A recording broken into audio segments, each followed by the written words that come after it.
As you know, we just finished up this legislative session in a number of historical ways, finishing up this time in a tie. Clearly, when we started in 2025, the makeup of our legislature, although we're still in a tie, is completely different. Everything that we have experienced together here in Minnesota is different, and we still got good things done for Minnesota.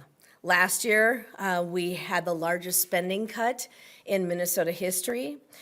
We protected cuts to non-public education, and not a single Minnesota family saw tax increases. And that's the work that we did on the full state budget and the work we did last year.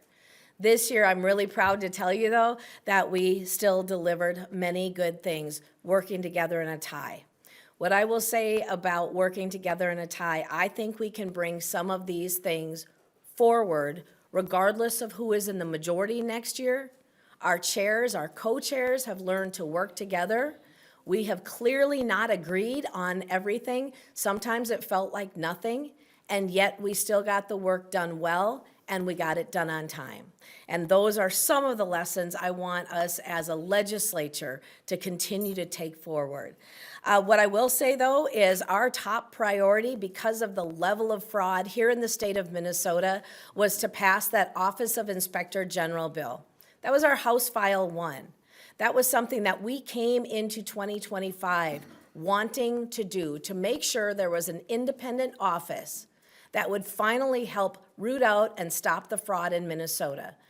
Very clearly, at the end of last session, probably just about a year ago, I was talking to you and I said we couldn't get it over the finish line. It was blocked by Democrats in the House, even though the Senate had passed it nearly unanimously. We fought all session to get that done, and the governor has just signed that in the last week into law. And so that is a message to Minnesotans that House Republicans were willing to work with House Democrats and get this work done for Minnesota. I'm also really proud to tell you that even though over the last biennium, so 23 and 24, we all experienced an increase of taxes of $10 billion. We were also very focused on making Minnesota more affordable for families, for individuals, for people that are choosing to stay here in Minnesota. We were able to deliver $125 million in property tax relief, $250 million in car tab fee reductions because they were increased unbelievably in 23, and we even heard from a Democrat earlier this year that there was a chance of maybe even increasing our car tab fees 5 times what we experienced. So we were able to get that over the finish line.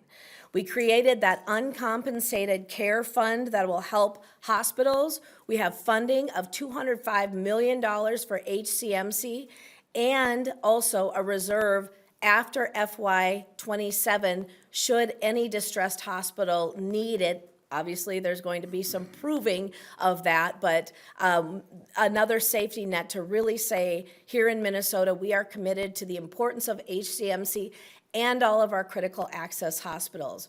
We secured $30 million in hospitals around the state, not for HCMC, but where they are also facing uncompensated care. We brought up the medical assistance rates to what HCMC has been getting over time. We brought that up for hospitals. We also secured a number of wins for our counties. The most notable is by Chair Torkelson. He has fought for years for systems modernization, upgrading our county systems that they have to use for the state programs. We needed dollars infused, and if you remember back to green screens and waiting and having to almost key in absolutely everything on every line multiple times, we finally secured the funding that was needed to bring that up to date. We also, very importantly, secured school funding measures.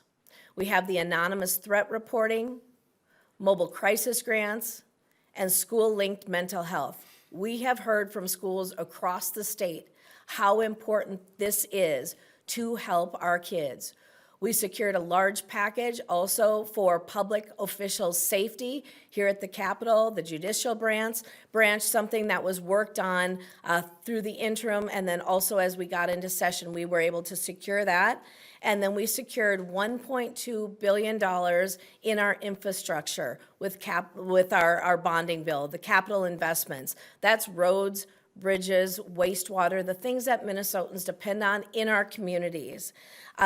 Were all of these things exactly what we would have done as a caucus? No, there were things that were left out, but there were some things that we were able to compromise. Is this work over the last 2 years good for Minnesota? Absolutely. We are proud of that work. We are proud to have been successful finishing in the House exactly on time. And we are very, very proud of doing that work for Minnesotans. That was what drove us to do this, to protect our tax dollars from fraud, to make this place more affordable, to invest in our infrastructure, and then to protect our kids. And we are very proud of that work. With that, I will turn it over to Leader Niska for additional comments. Thank you, Speaker Demuth. I'm really proud of the work that our team did over the last 2 years, and I think that when Minnesotans evaluate us, they need to really keep it in perspective, what they've seen over the last 2 years compared to what they saw the previous 2 years under a Democrat trifecta. Importantly, during that trifecta, Democrats came in with an $18 billion surplus, spent every penny of it while raising taxes by more than $10 billion and growing the size of state government by roughly 40% in 2 years. Minnesota families are paying the price for that now every single day in higher property taxes, higher energy bills, higher car tabs, higher costs at the grocery store, more mandates, more bureaucracy, and less accountability. Democrats, when they had total control, governed like there was no limit, no restraint, and no taxpayers who would that they couldn't squeeze for more money.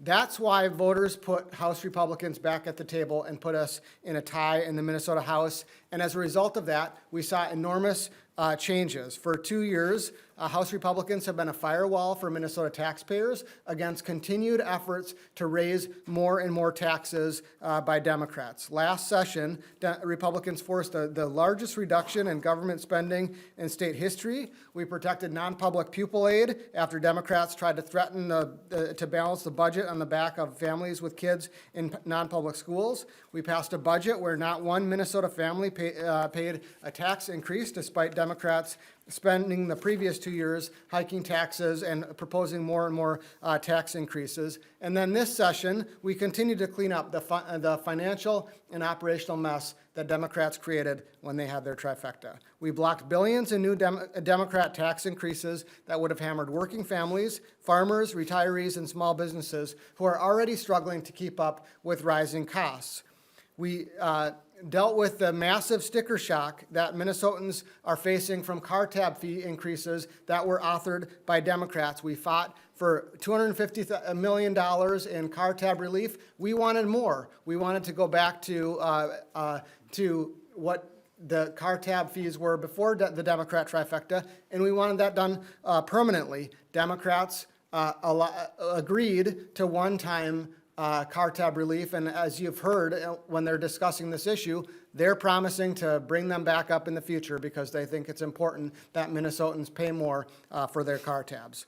They drove property taxes through the roof with costly unfunded mandates, and that's why we fought for $125 million in property tax relief. Again, we wanted more, and we want reform in the mandates that are driving those increased property taxes, but we were able to deliver what we were able to get Democrats to agree to in divided government.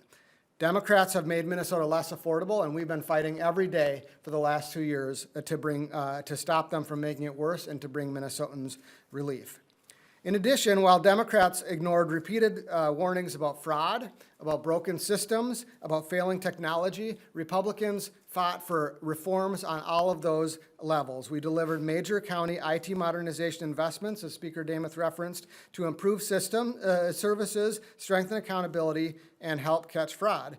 Democrats talk endlessly about healthcare access and healthcare affordability, but they continue to push costly mandates, that make healthcare more expensive. We've been fighting for hospitals, rural providers, and patients trying to afford care. In addition, Republicans focused for several months on bipartisan solutions to school safety, but we had to scratch and claw for every meaningful school safety investment because Democrats, unlike when it comes to public officials, in dealing with school safety, Democrats are unwilling to listen to bipartisan solutions if they cannot condition that on gun bans that Republicans did not support. And after years of fraud on Democrats' watch, House Republicans made the OIG bill our #1 priority, and we were able to get that across the finish line, despite efforts by Democrats to slow it down, to water it down. House Republicans continued to persist and force the issue, and made sure that we got a fully empowered and fully independent Office of Inspector General with true law enforcement capability. None of those wins came easy because Democrats fought us over every single one of them, but we are proud of every dollar of tax relief, every fraud prevention measure, every attempt to make, every effort that we were able to achieve to make government work better for taxpayers. And as we go into the 2026 election, Minnesotans are going to have a big choice in front of them. Do they want continued, more expensive, less accountable government, or do they want Republicans to have a voice in Minnesota state government fighting for lowering the cost of government, fighting for making sure that every single one of their tax dollars is spent responsibly, that fraud is rooted out at every level of state government? That's the choice that is before Minnesota voters this year, and I'm really proud of the work that we did here in Minnesota. So I'll turn it over to Whip Nash. Thank you. Well, so Speaker Damath and Leader Niska have covered so much, but I just wanted to focus once again on the issue of fraud. About 2 years ago, we stood in this press room and we talked about what our House priorities were when we listed House Files 1 through 10.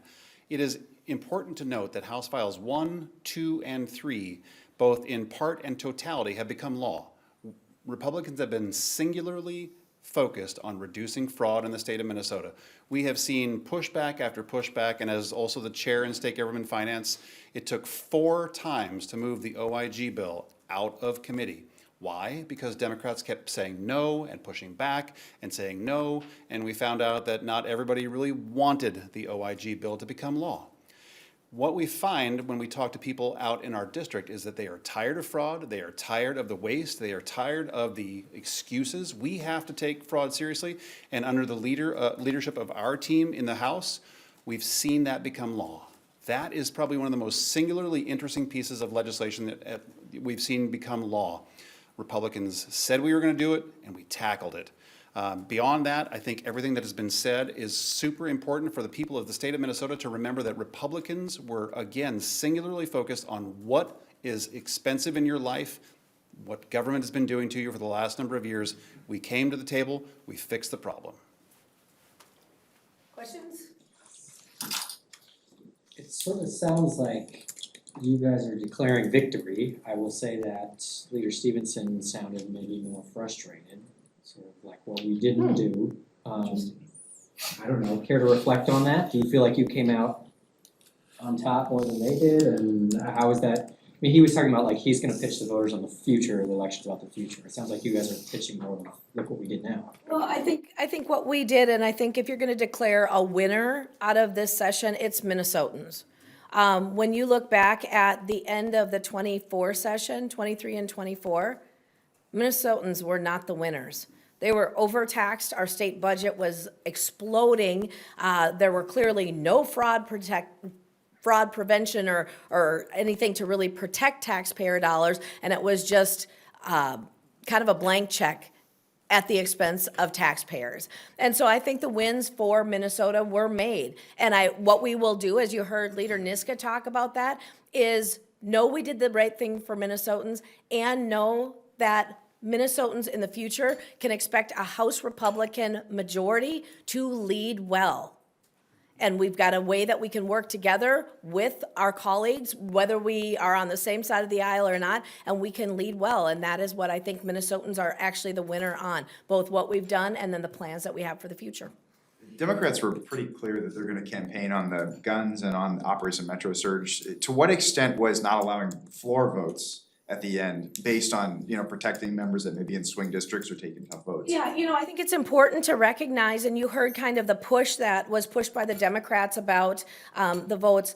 Gun provisions were voted on in the House 8 times, starting back in committee.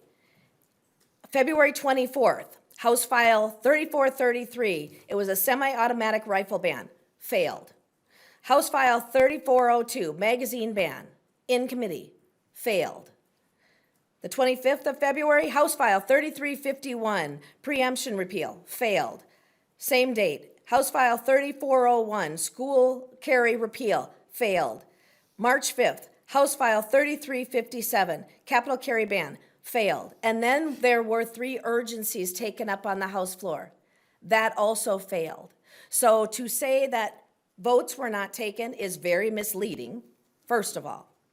And what we are doing for Minnesotans is, as you heard from my colleagues, that House Democrats were looking forward to putting together a safety plan for legislators and elected officials, never even brought up gun control or any type of changes. They were completely in favor of doing things that could be done together without making the conversation different. They wanted public safety dollars, they wanted public safety for public officials, and they got that. What they tried to do is politicize school safety, and we know that doesn't work. They only wanted anonymous threat reporting. We have said since September that we know part of that, schools need additional dollars for supports for mental health. We delivered on that. We were the ones fighting for that in committee and in negotiations. Mobile crisis teams or grants, we were able to deliver on that. What I would say didn't get done for our schools is we had some schools that wanted the ability to have dollars available for facilities. So that when you think of a school that maybe doesn't have an intercom at the front door or a camera or something like that, there were schools that wanted some upgrade dollars, and Democrats wouldn't do that. So I think those are the things that Minnesotans were looking for. They were looking for solutions, and we were able to deliver on those. Madam Speaker, on license tabs. Welcome back. Well, Good to thank you, at see least you, for a little Bill. while, thank you. On license tabs, Yeah. Steve Stevenson seemed to indicate that they're willing to look at the structure of them, but the total dollar amount, can't cut that, he says, because roads cost a certain amount to fix. How do you respond to that? Well, we were able to deliver the $250 million in car tab fees, the reduction. What happened back in '23 is House Democrats, and really because of the full party control by Democrats during that time, the depreciation schedule was changed, and the cost went up for almost everyone with car tabs. I think there are ways, when we look at efficiencies within government, we are going to be able to find other dollars that can go to those important things, such as our roads and our bridges, both in our townships and our counties, and then some of the main roads also. We can find those dollars, but putting it on the backs of Minnesotans like they've just experienced is not the way. As governor, you would push very hard to have tabs reduced even further, or the reductions made permanent? Well, the reductions, Minnesotans are very much looking forward to these reductions that are going to be upcoming, and we need to find efficiencies within government spending because it has gotten out of control. The governor and Leader Stevenson insisted several times publicly that if there had been a vote on gun control in the House, that it would have passed. 3 times an urgency was brought forward, and there weren't the votes. Again, 5 times in committee brought forward, there weren't the votes. The votes didn't exist. You heard Leader Long in a press conference last September in Minneapolis say that he had wanted to bring a bill forward during 23 and 24 and wasn't allowed to, and that's why he was bringing it forward. 23 and 24 was all Democrat control. The votes didn't exist. You heard from a senator this year when the bill passed in the Senate saying the only reason, and this was public to a constituent, made very, very public, the only reason he voted yes on that was because he knew it didn't have a pathway forward. Regarding helping hospitals, Natalie Zalesnikar, Jeff Backer, other members of your caucus were for 340B legislation that would help hospitals, and they've been saying, and some members of the Democrats have been saying, that this wasn't included in a final package because of discussions you may have had with the pharmaceutical industry. Can you discuss why 340B was not included in the health omnibus and what your discussions with the pharmaceutical industry were? The discussions weren't with the pharmaceutical companies. The discussions that I had and that our members had were with, in my case, I was with the other leaders and the governor, and then obviously the discussions went on within committees as we were trying to work things out. Every offer that was put on the table for 340B was shut down by House Democrats. By House Democrats, Yes. they shut it down, so. Everyone that I put on the table.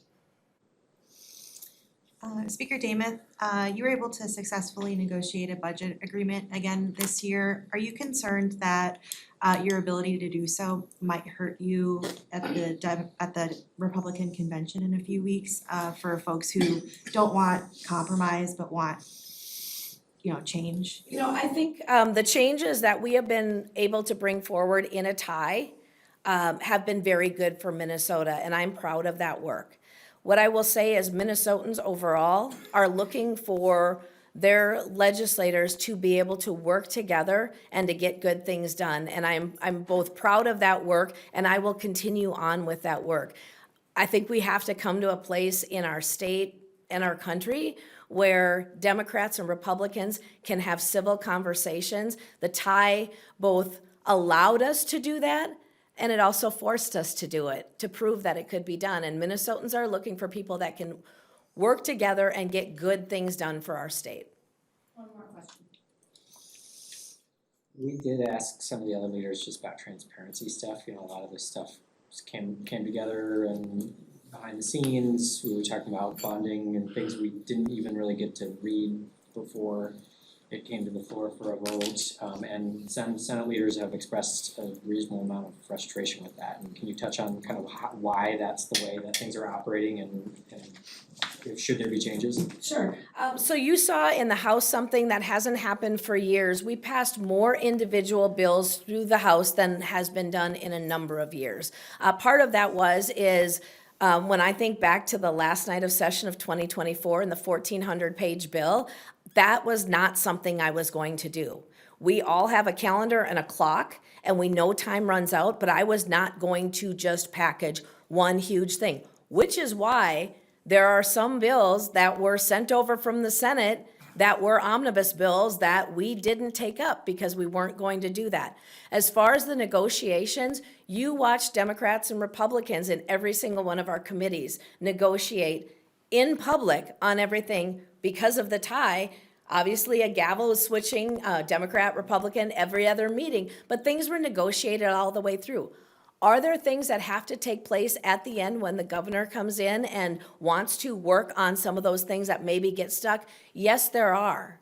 Could we continue to move more toward transparency? There's always improvements that can be made, but we were as transparent as possible. What you saw in the bonding bill and others were projects that had been looked at by our bonding team on their tours. They were bills that had been heard in the committees, and I think we did a good job with transparency this year, especially thinking back just 2 years ago. Now you're gonna go play Hassenpfeffer? I don't even know what that is yet, so that's gonna be on my summer schedule. Thank you very much.